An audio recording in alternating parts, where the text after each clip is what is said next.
Welcome to the next episode, number 2 of the Fenn podcast, volume 3. We have someone really exciting. It's an honor to have her, the beautiful and talented. I don't know if I should say her new last name. I forgot to ask you that, Grace. Grace Chim. I wonder if I'll ask you that when I bring you on. Should I say Grace Chim Wan? Okay, but it's a privilege to have her on, and we're going to talk about as as we did with our previous guest. It's exciting to have someone on the rise in the acting world, and I my intention is to learn from other creative people. Okay, I'm gonna stop rambling and roll the intro and bring on Grace. It's gonna be awesome. You're about to enter another world where independent creative minds are guided by determination of purpose and destiny is in our hands. Forget everything you were made to believe and check your baggage at the door. This is the Fenn Den. Volume 3. Podcast is kind of like it's like a radio show that's not on the radio. Hey, Hello. Grace. Exciting to be here with you and to witness you on the rise in your acting career. Oh, thank you. What I was wondering, and I forgot to ask you before we went on, is should I introduce you by your full last name? There If you has know been a your bit of respective confusion name. because of my recent sort of wedding. Praise the Lord. But no, I told my newly husband that it's too much for marketing for me. I've worked a long time to sort of build it for Grace Chim. So yes, we are keeping it to my stage name. I'm glad I asked because that's actually something that people might be curious about is what happens to couples when they have a stage name, and what do they do? What's the conversation like? Do you say, "Honey, I love you, but I gotta keep my name. I know you understand." Yeah, Was that the definitely. conversation? I mean, especially coming from an Asian culture, it's such a big thing where the guys expect you to sort of like keep to their last names. But I'm very grateful for a very westernized hubby who's just like, you know what, it's okay. Do your thing. I know it's like your sort of brand and everything else. He understands. It's a business. It's a business. Yeah. Very cool.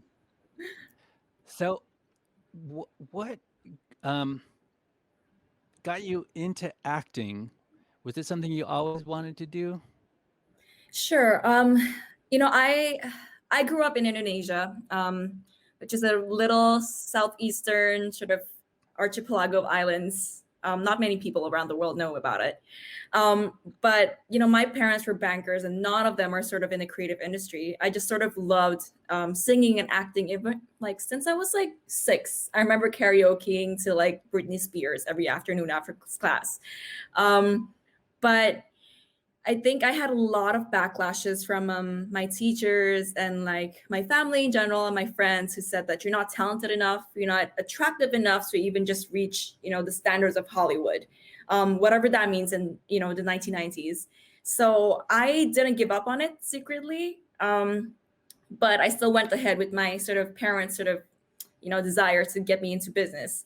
Um, and then, after college, I worked a bit in the office and I was like, I cannot do this the rest of my life because it just, oh, I mean, bless those souls who sort of love the office, but it was just not for me. And I knew it right off set after 2 years. And I sort of jumped ship to New York because I felt like God was telling me that if you're not going to do this dream, then I'm going to give it to someone else. And that sort of scared me. So yeah, I went to the American Academy of Dramatic Arts, got in, and after that, I just explored New York and worked in off Broadway and a couple of different feature film stuff. So it's been exciting since then. That's wonderful. It makes me curious about the conversation. You said there was a backlash from your family. You're not talented enough. You're supposed to get into banking like your family. That's a stable job. Was it anything like that, or Yeah, well, definitely. It was exactly, I feel like I'm talking to my parents already, Sean. It's exactly that. I'm working Um, on that role yeah, to play your might be parents? new typecast. Yeah. It's definitely that. Just because I think the arts industry is a very new sort of area that none of my family's background has ever been exposed to, and so they sort of take this sense of unfamiliarity as a sign of it's a warning. It's like a bad area to go with because nothing has been proven that you're going to get a stable job. But then again, if you think about it, after COVID and everything else, no one is guaranteed a job, honestly, these days. And to be honest, it's just a lack of misunderstandings. And yeah, it was hard because I had to break through a lot of image barriers on how I should look like as an actress, and how how tall I should have been or how skinny I was. So it's a lot of physical appearance from my parents' side, and Asian culture in general. Yeah. So it sounds like there was a certain level of incredulity. I'm messing up this word, but incredulity.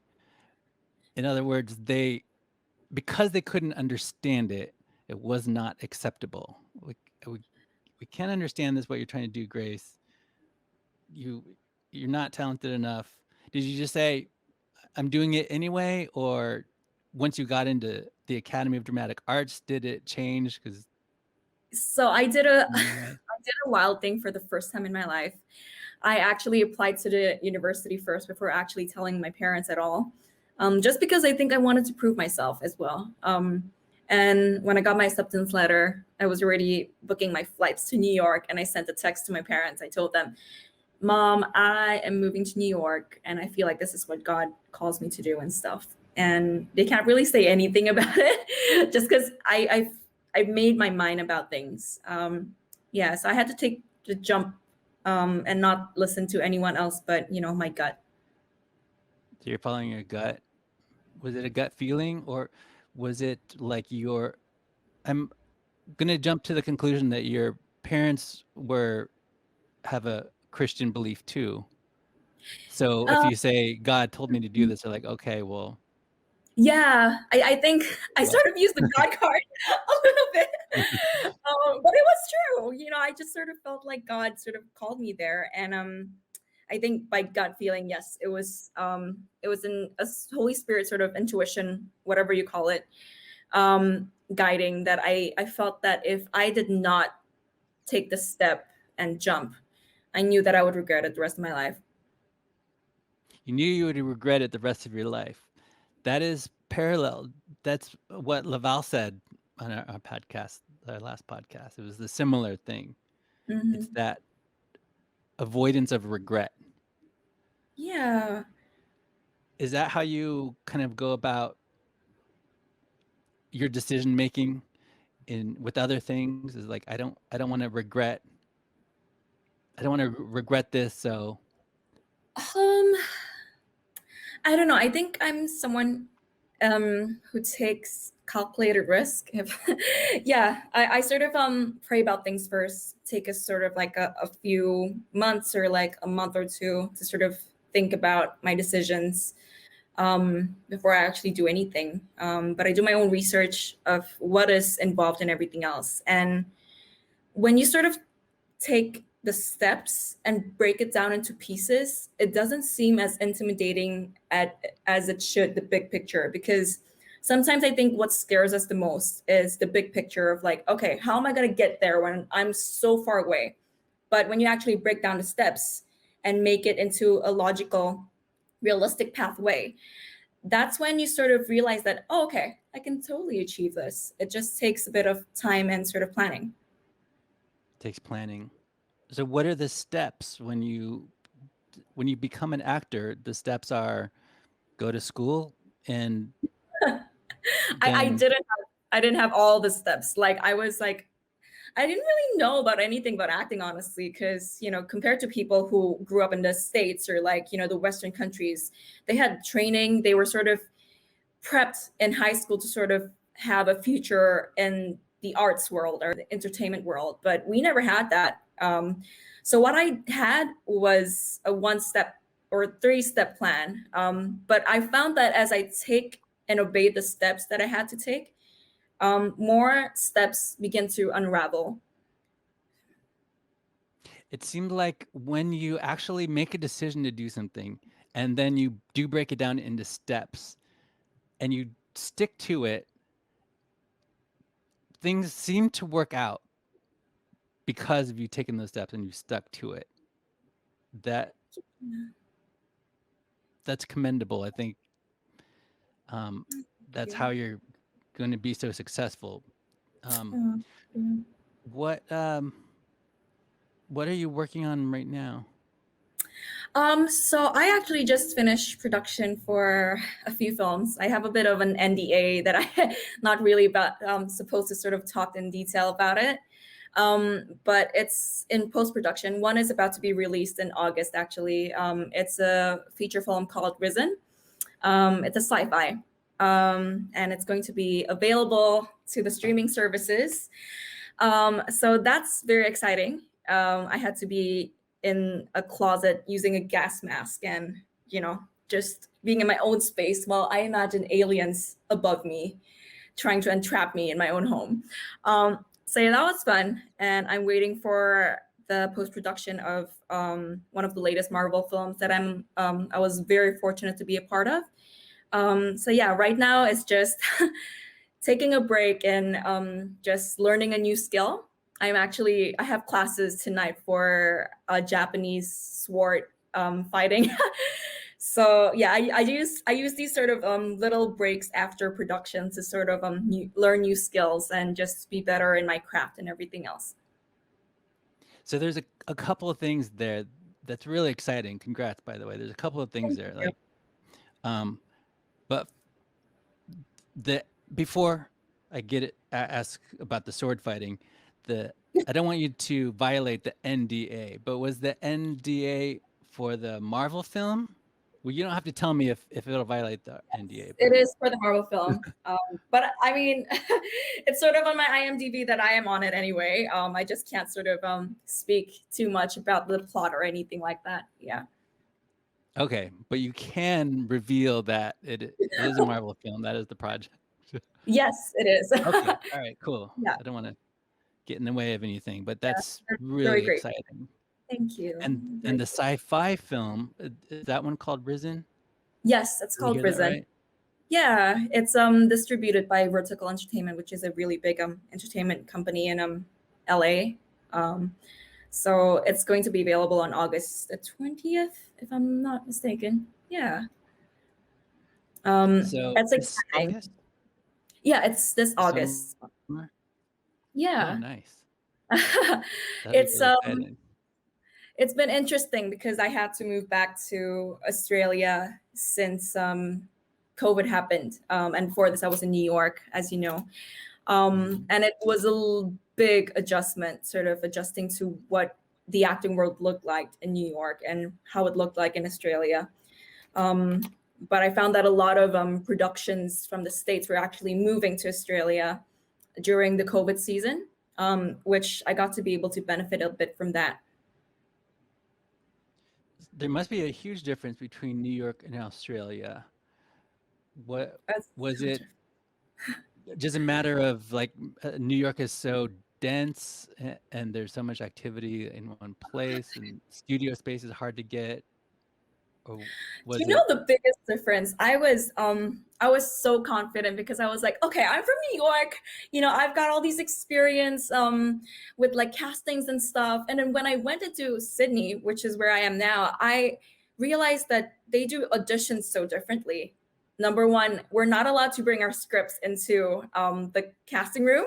We're supposed to sort of know it all by heart and present a finished piece, which is really different to what I learned in New York. And there aren't a lot of productions going on in Australia as it was compared to New York, because in New York, I would just have, auditions back and forth from everywhere. But in here, we're just so dependent on agents instead. And it looks a bit like a mini Hollywood. A mini LA on a smaller scale, where they only focus on bigger productions. Commercials are really big here and modeling. But in terms of acting, it's so different to how New York is. Would you come back to New York if you could? Oh, Or in a heartbeat. yeah, In a really? heartbeat. New York sort of has a special tender place in my heart just because maybe that's sort of where I found myself as an artist. And I found that has been the most fruitful ground to sort of breed in. But yeah, actually, we're sort of thinking of moving to LA next. So we're sort of in the midst of preparing for that. So yeah, just working on my stuffs here and just building all my stunts training in here, just because I found that that's sort of a niche that I've learned from Australia, that having stunt training and experience in weapons and everything else has been really helpful in castings. So you do your own stunts? Well, I am not as experienced as a lot of martial artists.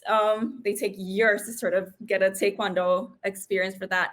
But I focus on weapons, so archery, guns, and tonight sword fighting. So a lot of different East Asian sort of weapons trading there.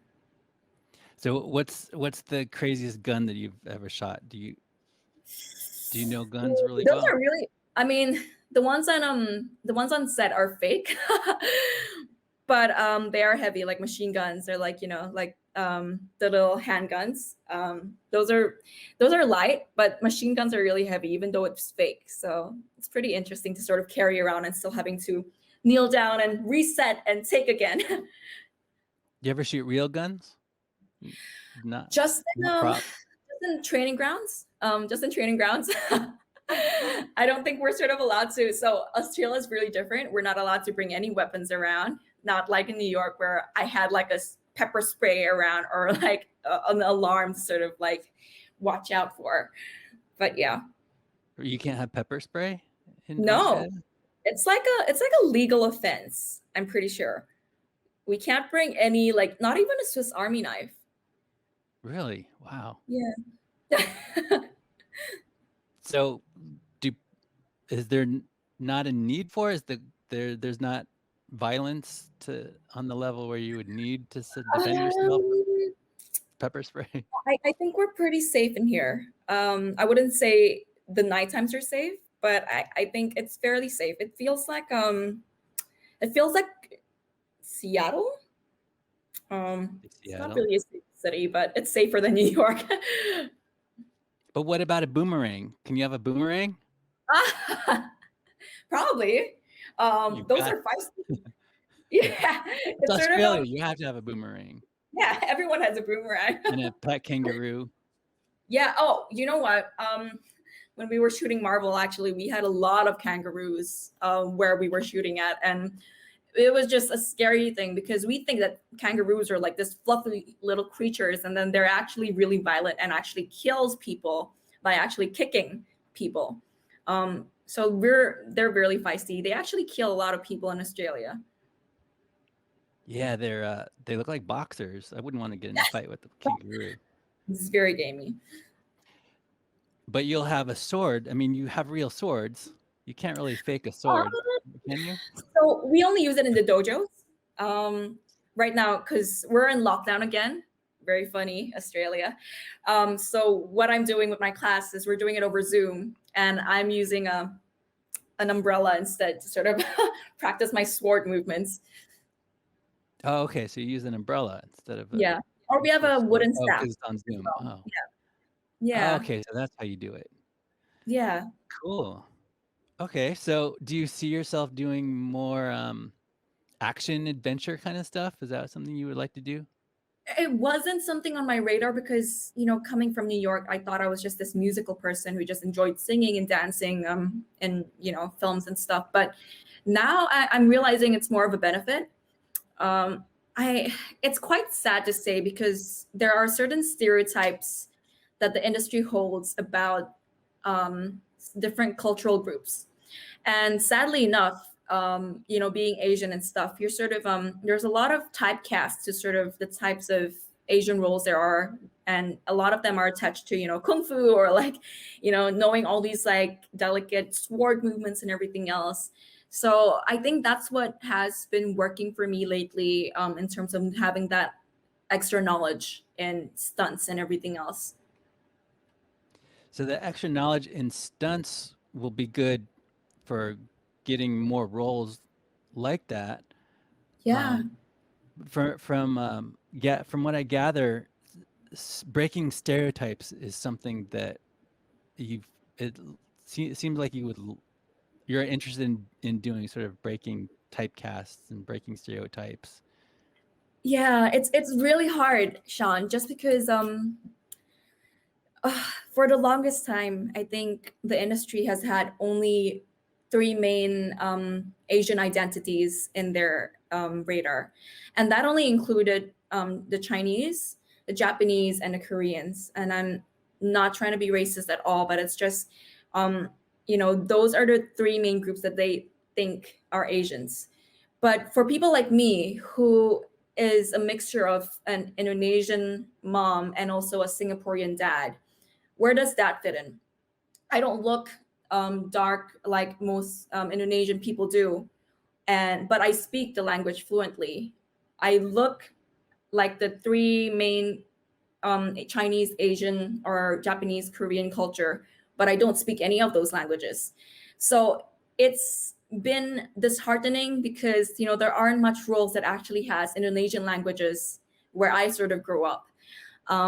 And I'm planning to sort of break that stereotype in the future, because I want there to be more information about who we are as Indonesians, and that there are more southeastern islands in the world that classifies as Asian culture in general.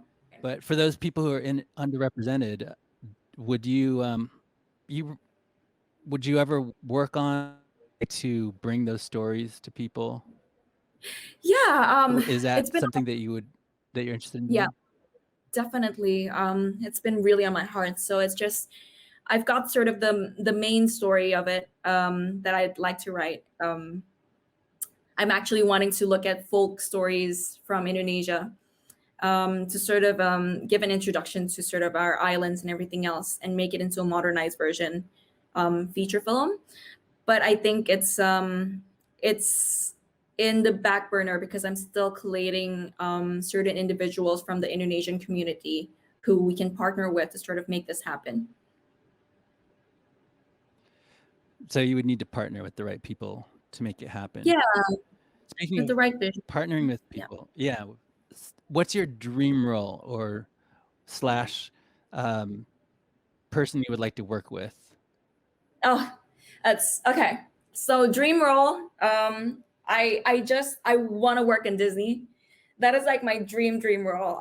Whether it's in a voiceover as a like an animated southeastern princess, like Raya the Dragon, or a superhero character, whether it's Marvel or DC. I that's why I think I'm sort of gearing up in terms of stunts and like action training, because I want to be doing a mixture of like a princess but also a warrior, because I'm sort of that person who I'm gentle from the outside. I love all that beautiful stuff, but also do not underestimate the strength in me, sort of thing.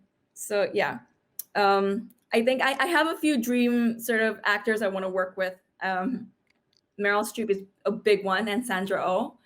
Um, yeah, but in terms of directors, Waika, who is actually directing the new Thor movie, he's amazing. He's a very humble-hearted person. That's exciting. The Thor movie. How about so you've already done Marvel. I mean, that's that's on your way to your dream role. I don't know if you were the warrior princess because you signed an NDA, so we won't know if you're the warrior princess or not in this Marvel Well, movie. I I don't want know to if be there's a superhero like that. a superhero. I want to be like a warrior princess of some sort that has a tie to a Southeastern Asian sort of cultural background. Yeah, that would be amazing to watch. Do you do voiceover stuff? I mean, Disney, Yes, that's I do. doable if you okay, so cool. So you Yeah. already do voiceover? Well, I do a couple of voiceovers. I do commercial. As you know, a lot of actors actually use commercials and voiceovers as a source of income. And so I've been doing a lot of commercials in voiceovers and a lot of translation work from voiceovers for little children's stories, which is really interesting because I get to bring my Indonesian side of things. But yeah, I actually, did you know that I can bark like a chihuahua, Sean? That is a part of my special Know skill. that. So not a lab or a husky or a what's chow chow or name dogs or a little dosh hound, but a Yeah, chihuahua. And very you're specific. breaking stereotypes right there because you're not Mexican. You're an Indonesian person playing a Mexican. I think that kind of shatters Exactly. stereotypes. So Yeah, there are chihuahuas in Indonesia yeah. too, you know. Oh, So yeah. well, okay, good. That's good to know. There's probably Indonesians in Mexico too. So I don't know. Just Yeah. curious about A that. whole new How do you define success? world. This is a really tricky one because I think there's a good balance in everything. I think for me, I define success in not only financial terms, but in the impact that you cause to other people. Because, you know, my dad always wanted me to be a doctor, but I am not a physical doctor, but I help heal the wounds of the heart. You know, my dad has always forced me to sort of become a doctor because it's sort of his long lost Singaporean dad dream. Um, but I I never wanted to. But then I realized with acting, we're sort of like emotional doctors because in a society where people are actually asked to sort of cover their feelings and hide their feelings, we as actors give them a chance to be understood when they step into like a stage or a theater or a film for like 1 hour. And we get to empathize with what people misunderstands, whether it's like racism or whether it's like bullying or whether it's like being a villain. Like no one's a villain. They just are that way because they're acting from a hurtful place. What I mean by that is because everyone in society are actually growing up to sort of learn to cover up their feelings and not show emotions. Emotions are not a bad thing. My dad always told me, do not cry ever, and do not show them that you are weak. But then I'm like, why not? It's a gift. So when people actually walk into the theater or the film, cinemas, sorry, and they experience 1 hour or 2 hours of a simple medium that actually makes them feel understood, we are actually releasing their emotions and telling them that they are understood and it's okay. And I know a lot of people who's just, you know, come up to me and said after like a theater or play program that I did and told me, you know what, that made me cry for some reason, but I felt understood in that 1 hour. And that is the impact that we make as artists, as storytellers, to actually help people with what they're going through or things that they have buried in the past. So, yeah, for me, I think it's being able to do what I love, acting, and being able to show love through it to other people. I think for me, as long as I can sort of support my, children, future children, and help the society around me, that is enough for me to be able to just have a comfortable living situation and help other people. But I think for me, success looks like being able to do what you love and what you're called to do while impacting people in terms of awareness of certain issues around the world. I sort of look at my acting career in that sense. Making people feel understood and making an impact even on one person as an emotional doctor healing people. I think that's pretty commendable. Did I get that right? Is that a bad Completely. paraphrase? The internet did not stop us this time, Sean. That's right. Not at all. Grace, you're amazing. Thank you for Thank you. taking time out of your busy schedule before you go to your sword class. It's wonderful to have you. Oh, lastly, if you could nominate the next guest, who would it be? Ooh, I would I would nominate Chris Roberts. She's a dear friend of mine. She's, doing great things in Broadway and loving on people through her beautiful gift of singing and dancing and whatnot. So yeah. Okay, cool. I'm gonna ask for her contact info if that's not a problem afterwards. All right, cool. I appreciate it. Thank you so much. Love having you on. Not a This will problem. be a Thank you so much for blessing to having me. everyone. Oh, All you're right. so welcome. All right. All right. Thank Have a you. good sword class. Okay. All right. Bye. Have a good night. All right. Signing off. You too.